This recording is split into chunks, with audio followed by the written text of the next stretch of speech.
Y'all know what it is and who it is. It's your boy Fighting Night X, Four Corners Boxing, and I got AG, Cornerman Boxing up in the building here too. Yes, sir. What's going on, brother? Happy holidays, my brother. Happy holidays to you and the family, beautiful family, man. Thank you, my brother. Thank you, man. Hosman Week, Madison Square Garden. You know the holidays. Top Rank always brings us the heat, man. And Teofimo Lopez is headlining against Sandro Martin. Better fight for me than the Pedraza fight. The Pedraza fight does more tickets, of course, the Puerto Rican community, Madison Square Garden, but I think Sandro brings a bigger threat to Teofimo. Really? You believe so? What you think? Talk to me. I mean, that could be true. I'll be honest, I never watched too much of Sandro. I did like the Pedraza fight, but I mean, looking at Sandro, he's coming off, big wins. He beat Mikey Garcia and coming off another win after that. So it is interesting, and he's a big one, like not big, but he's a true 140 pounder, Like, bigger than Theo, right? Theo is he's a little guy coming at the 140. Yeah, he's still settling in the division, so it'll be interesting to see how he deals with that, how Sandro deals with his power, with Teofimo's power and things like that. Again, it is a WBC mandated fight. The winner becomes mandatory for Regis Rougarou Pro Grace. That's some shit right there going on. Part of my language. That's Regis. Talk that shit. Talk that shit, because Regis is talking that shit already. He said he'll hurt Teofimo Lopez if they ever meet. Man, that's a lot of smoke. That's all I'm gonna say. Rougarou's dangerous, man. I'm impressed with the victory over Zepeda. I picked Rougarou. He's one of my favorite fighters in the sport today. He's a guy that doesn't back down to anybody. He's always game to fight. He beat the fuck out of Zepeda in those last couple rounds before the stoppage, Yeah. And whoever, I mean, Teofimo's chasing Josh Taylor, and Pro Grace is chasing his rematch with Josh Taylor. Do you think these guys meet before Taylor fights either one of them? I don't think so. I think Teofimo really wants the Josh Taylor fight, which is the easier fight to make, right? Yeah, exactly. It's easier. He's been wanting him. He's been calling him out. So I think Teofimo wants to get that, and now he'll have leverage when he faces a Regis. If he does win, assuming he does win, he'll have all those belts that Taylor got. That gives him a little leverage. So Taylor's been MIA though, man. I think he lost that fight. He clearly lost that fight on my card to Catterall. They're supposed to be running a rematch. That was his one and only fight this year. They're saying that the rematch coming in February. Now it's been pushed back yet again. Wow, I didn't even know that. I don't know what's up with Josh Taylor. I don't know if mentally that fight messed him up with Catterall or what, but Teofimo wants his day with Josh Taylor. Again, easy fight to make at Top Rank, but Teofimo wins him all night. He becomes a mandatory to face Regis Pro Grace. Wow, yeah. So 140, we got new blood coming in, right? Devin Haney saying he don't got no problem stepping up to 140. We seen Ryan Garcia and Tank Davis both fight at 140. So. And you're right. It's a possibility Regis might get one of them before Taylor. You never know.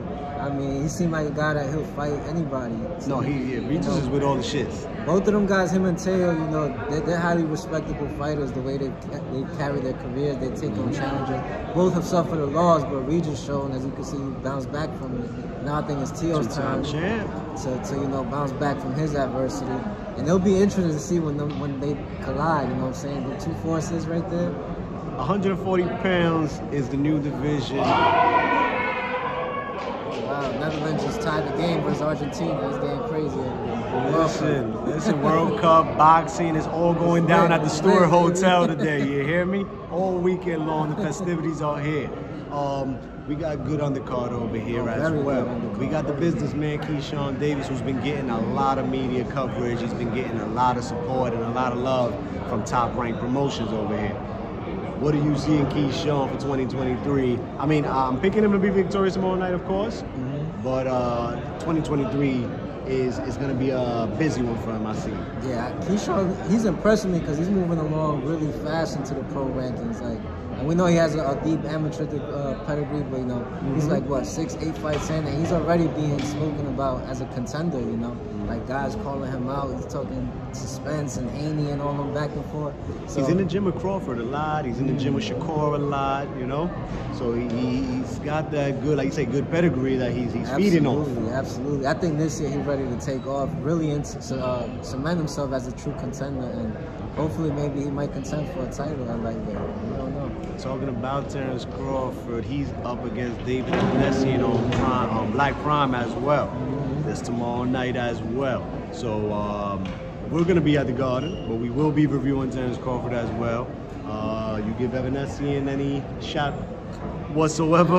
I mean, everybody got a shot, you know, in a fight, anything can happen, but I just think Bud is so polished, he's so hungry right now. There's some pressure fighting at home, but I think Bud has done it before, and he's definitely done it before.